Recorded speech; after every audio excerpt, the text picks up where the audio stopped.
भगवान देवाधिदेव महादेव की अविरल भक्ति को प्राप्त करने का मौका मिलता है।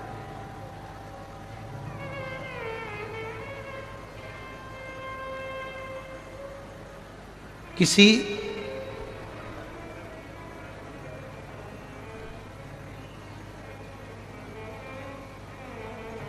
गलत जगह पर जब हमें जाना होता है तो हमारे लिए मार्ग सुलभ हो जाता है। जब हमें कहीं झूठ बोलना होता है, प्रपंच करना होता है, गलत करना होता है तो मार्ग सुलभ हो जाता है। पर शिव महापुराण की कथा कहती है जब हम सतमार्ग की ओर बढ़ते हैं, अच्छा करने की ओर बढ़ते हैं, भगवत स्मरण की ओर बढ़ते हैं, भगवत भजन की ओर बढ़ते हैं, तब कहीं ना कहीं किसी ना किसी रूप में हमें कुछ ना कुछ भगवान की भक्ति की ओर बढ़ने में उलझन आती ही है।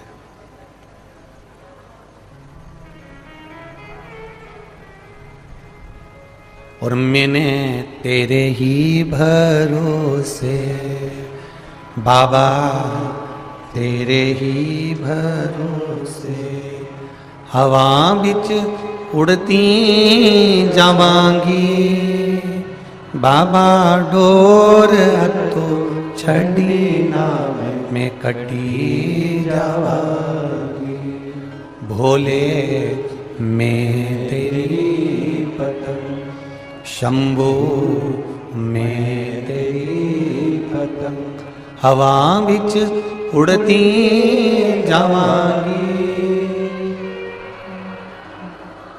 हथो छड़ी ना में कटी जावांगी।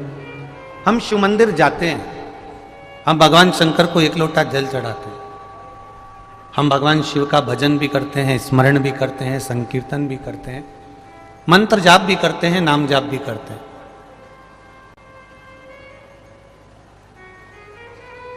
पर शिव महापुराण की कथा एक बड़ी सुंदर बात कहती है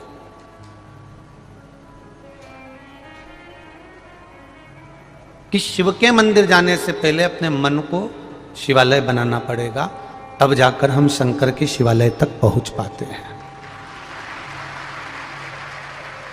यदि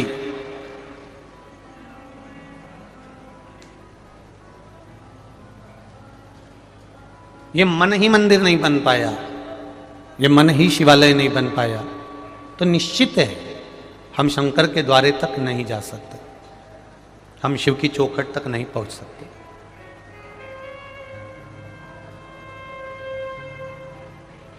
तेरे मंदिर में आना मेरा काम है और मेरी बिगड़ी बनाना तेरा काम। हम उसकी चौखट तक जब पहुंचे तो कुछ ना कुछ हमारे भीतर, हमारी चित्तवृत्ति में, हमारे मन में, हमारे हृदय में, हमारे स्मरण में कहीं शिव तत्व समाहित होगा, तभी हम शंकर की चौखट तक पहुंच पाते हैं, नहीं तो उसकी दरवाजे तक भी नहीं पहुंच पाते हैं। उसकी कृपा, उसकी दया। ये 24,000 श्लोक की शिव महापुराण की कथा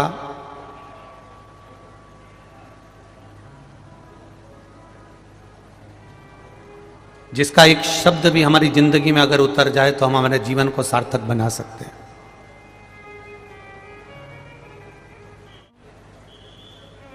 केवल एक शब्द, और वो शब्द हमारे जीवन का कल्याण भी कर सकता है। एक बार भगवान देवाधिदेव महादेव को भगवान ब्रह्मा जी पर क्रोध आ गया। अब ब्रह्मदेव जिनके 5 मुख थे,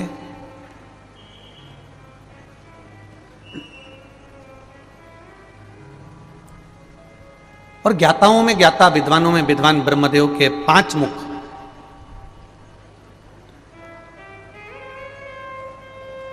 भगवान विष्णु के पिताजी का नाम ज्ञात करने के लिए उन्होंने एक पर्वत का मंथन करा, एक पहाड़ का भ्रमण मंथन किया और उसमें से शिवलिंग प्रकट हुआ। ये दुनिया का सबसे पहला शिवलिंग था जब भगवान ब्रह्मा और भगवान विष्णु ने प्रकट किया था।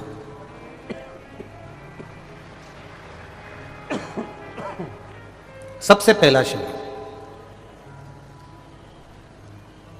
अब वो शिवलिंग प्रकट हो गया, पर ब्रह्मा जी के मन में यह भाव प्रकट नहीं हुआ कि इस शिवलिंग का चरण कहाँ है, इस शिवलिंग का शीश कहाँ है। चरण और शीश को ढूंढने की एक दोनों के भीतर एक भाव जागृत हो गया। भगवान विष्णु भगवान शंकर का ना शीश देखना चाहते थे, ना भगवान शंकर का चरण देखना चाहते थे, क्योंकि भगवान विष्णु को मालूम था कि देवादिदेव महादेव की करुणा ही बहुत है, तो चरण और शीश देखने की जरूरत ही क्या पड़ेगी, उसकी कृपा ही बहुत है।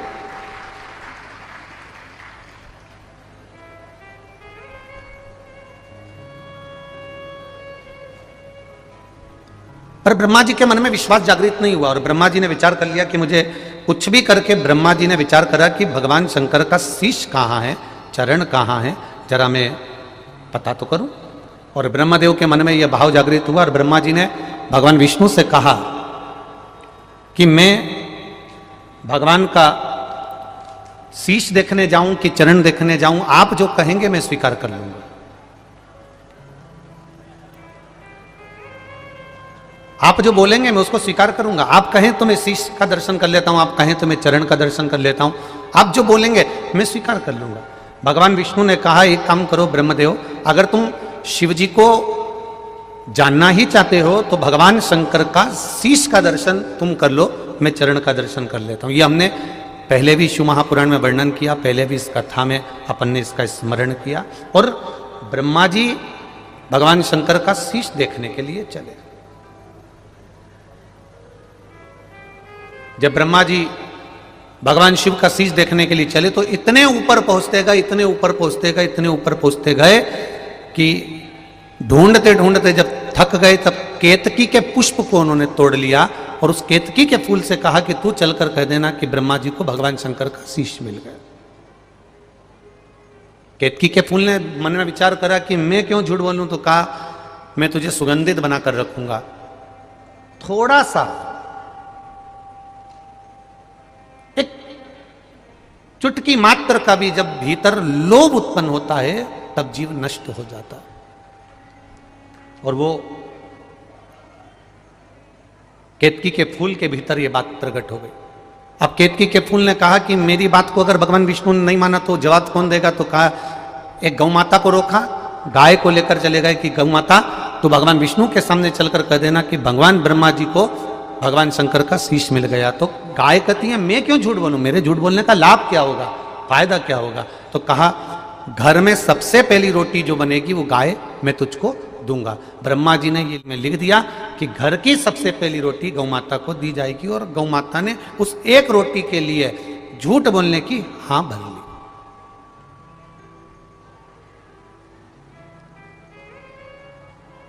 अब एक रोटी के लिए गौ माता ने झूठ बोलने की हां भर ली। आए नीचे, भगवान विष्णु से पूछा ब्रह्मा जी ने, क्या आपको भगवान शंकर का चरण मिल गया, क्या आपको चरण प्राप्त हुआ भगवान शंकर का। भगवान विष्णु ने एक शब्द में कह दिया कि मुझे चरण नहीं मिला। भगवान शिव प्रसन्न हो गए और प्रसन्न होकर भगवान ब्रह्मा जी के सामने भगवान विष्णु से कह दिया, नारायण मैं आपको आशीर्वाद वर के रूप में प्रदान करता हूं कि तुमने सत्य बोला, इसलिए आज से तुम्हारा नाम सत्य नारायण के रूप में पूजा जाएगा। आप सत्य नारायण के रूप में पूजे जाओगे।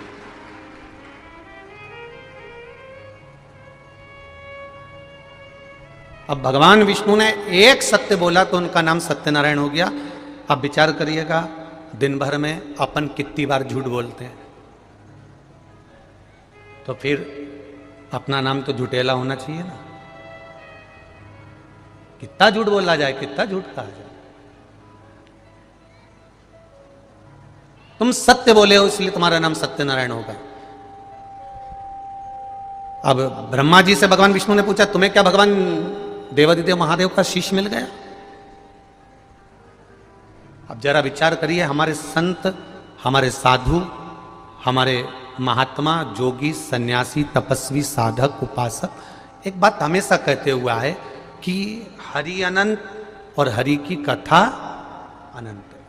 भगवान की कथाएं भी बहुत सारी हैं, भगवान का भजन भी बहुत सारा है, भगवान का स्मरण भी बहुत सारा है, और भगवान की लीला भी बहुत सारी है, और भगवान भी बहुत सारे।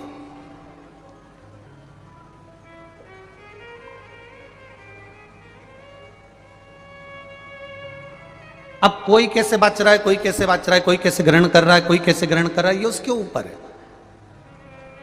किसी की मर्जी पड़ती है तो आधा लीटर दूध को गर्म करके उकाल कर शक्कर डालकर पी लेता है, कोई होता है तो फीका पी लेता है, कोई होता है तो उसमें केसर डाल के पी लेता है, कोई होता है तो उसकी कॉफ़ी बनाकर पी जाता है, कोई होता है तो उसकी चाय बनाकर पी जाता है, कोई होता है तो उसका दही बनाकर खा लेता है, कोई होता है तो उसकी छाछ बनाकर खा लेता है, कोई है तो उसका मक्खन बनाकर खा लेगा, और कोई है तो उसका घी बनाकर खा लेगा। ये उसके ऊपर है कि वो दूध को कैसे ग्रहण कर रहा है। उसी तरह भगवान शिव का अपार ग्रंथ है।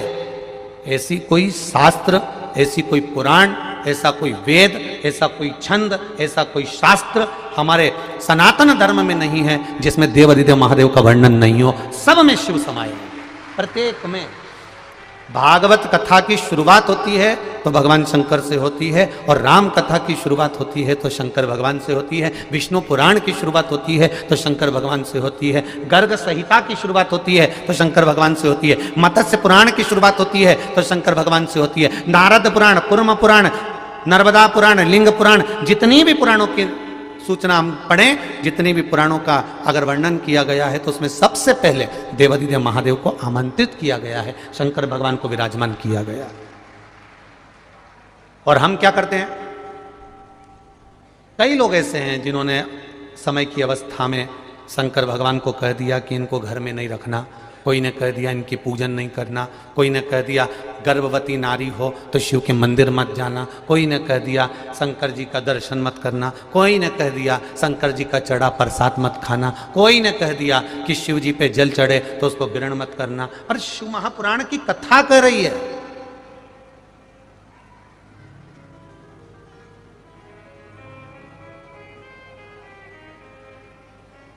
शिव महापुराण की कथा कह रही है कि दुनिया के सारे तीर्थ नहीं जा सकते, पृथ्वी की सारी नदियों में स्नान नहीं कर सकते,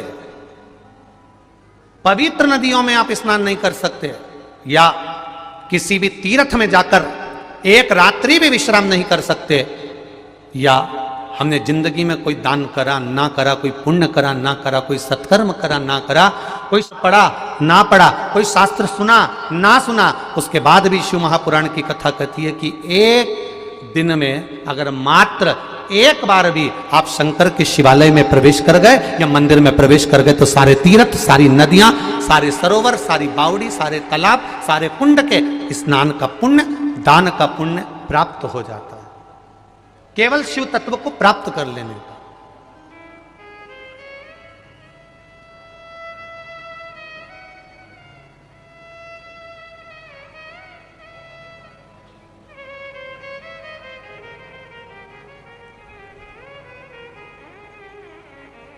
देखिए, प्रदीप नाम है ना, तो प्रदीप नाम के भी ढेरों लोग होंगे। आपका नाम अगर कमल है तो कमल नाम के ढेरों लोग होंगे। आपका नाम बिमला है तो बिमला नाम के ढेरों लोग होंगे। बोलो री जी हाँ, सही है कि गलत है? आपका नाम अगर भेरू है तो भेरू नाम के भी बहुत सारे होंगे। आपका नाम अगर चंद्रघंटा है तो चंद्रघंटा के नाम के बहुत सारे हैं। बोलो री जी हाँ, सही है कि गलत है? और जी जान भी बोल दो, सही है। एक नाम के ढेर नाम पड़े, पर नाम से तुम्हारी पहचान है क्या? अब प्रदीप प्रदीप प्रदीप, अमित अमित अमित, कमल कमल कमल, ढेर पड़े हुए हैं। नाम से कोई नहीं पहचानता। व्यक्ति की पहचान उसकी संगत से, उसकी रंगत से और उसकी मेहनत से होती है कि उसने मेहनत क्या करी है। व्यक्ति की पहचान उसके नाम से नहीं होगी।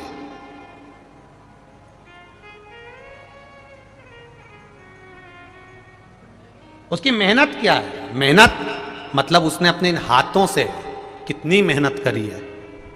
उसकी रंगत क्या है? उसने मेहनत कर कर अपना कलर तक चेंज कर लिया। उसकी संगत क्या है? किसके साथ बैठ रहा है? रंगत, संगत और मेहनत, इन तीन चीजों से व्यक्ति के नाम को पहचाना जाता है कि ये वो व्यक्ति है। नाम से जानना कठिन है। एक नाम के ढेर सारे मिल जाएंगे, एक नाम के बहुत सारे प्राप्त हो जाएंगे, पर तुम्हारी रंगत से, तुम्हारी संगत से और तुम्हारी मेहनत से तुमको पहचाना जाएगा कि इसकी मेहनत क्या है। किसी बैंक में जाके खड़े हो जाओ, तुम्हारी बैंक में चले जाओ, चलो तुम्हारी बैंक में चले जाओ, जिस बैंक में तुम जाते हो, और जाकर कह देना मेरा नाम कमल कुमार है, 50,000 रुपये निकाल के दो। निकाल देगा क्या वो? अरे बोलो तो जम के, नहीं निकालेगा। क्या कहेगा? सर एक फॉर्म भर दीजिए, उसमें आपका सिग्नेचर कर दीजिए, सिग्नेचर करोगे हम उसे पहचान जाएंगे। मतलब आप जो सिग्नेचर करोगे उससे पहचान हो जाएगी कि ये आपका सिग्नेचर है और आपका सिग्नेचर है, इसलिए 50,000 रुपये निकाल कर दे दिया जाएगा। उसी तरह ये शिव महापुराण की कथा नहीं है, ये आपका फॉर्म भरा रहा है कि ये फॉर्म वहां जमा हो जाएगा और बाद में पहचाना जाएगा क्या ये वही है जिसने सत्संग किया, भजन किया, कीर्तन किया, मंत्र जाप किया, स्मरण किया, नाम जाप किया, भगवत कीर्तन में डूबा रहा, भगवत भजन में डूबा रहा, क्या यह वही है? तब पहचाना जाएगा। रंगत से, संगत से और मेहनत से व्यक्ति की पहचान होती है। इसलिए मत बुरे कर्म कर बंदे वरना पछताएगा, भगवान की आंखों से तू बच नहीं पाएगा, तू बच नहीं पाएगा। अरे ओ अज्ञानी मत करना दानी, तेरे कर्म का फल भी तू ही पाएगा, जैसा किया तूने तेरे आगे आएगा। मत बुरे कर्म कर वरना पछताएगा, भगवान की आंखों से तू बच नहीं पाएगा, तू बच नहीं पाएगा। अरे ओ अज्ञानी मत करना दानी। एक विचार अपने जीवन में उतार लीजिएगा। रंगत से, संगत से और मेहनत से तुम्हारा नाम पहचाना जाता है कि ये वो व्यक्ति है जिसने इतनी मेहनत करी थी, ये वो व्यक्ति है जिसने अपना शरीर एक धूप में खड़े होकर काला कर लिया। अरे ये वो व्यक्ति है, उस व्यक्ति के साथ रहता है जो अच्छी संगत का, ये वो व्यक्ति है वो उसके साथ रहता है, उसकी संगत ऐसी।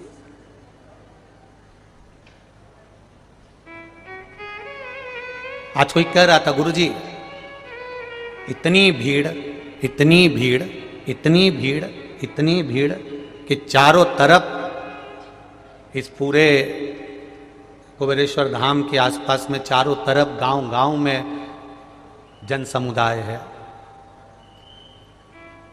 इसका कोई इलाज है कि थोड़ा सा ये अभी बरानपुर कथा हुई, उसके पहले परवणी हुई, फिर मालेगांव हुई, फिर गुजरात में बड़ौदा में हुई, फिर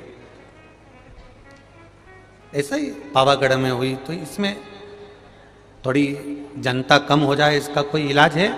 हमने कहा जिसको प्रेत भूत चिपक जाए उसका तो इलाज है, पर जिसका दिल महादेव से चिपक जाए उसका कोई इलाज नहीं।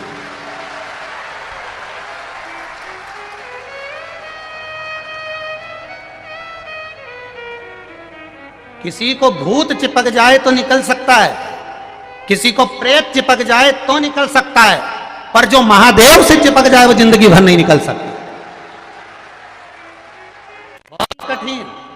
लंकाधिपति रावण भी मरते समय पर राम जी के सामने खड़ा था, और राम जी कह रहे लंकाधिपति रावण से कि तेरे सामने राम खड़ा है, तू मर रहा है, मैं तेरे सामने खड़ा हूं, मेरा दर्शन कर ले।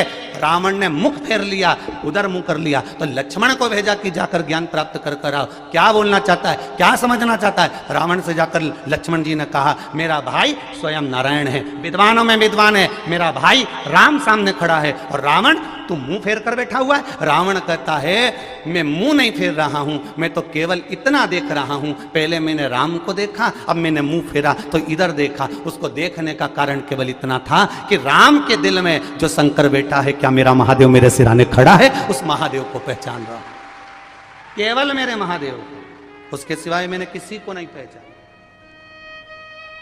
आप आए हो इतनी तपती हुई धूप में,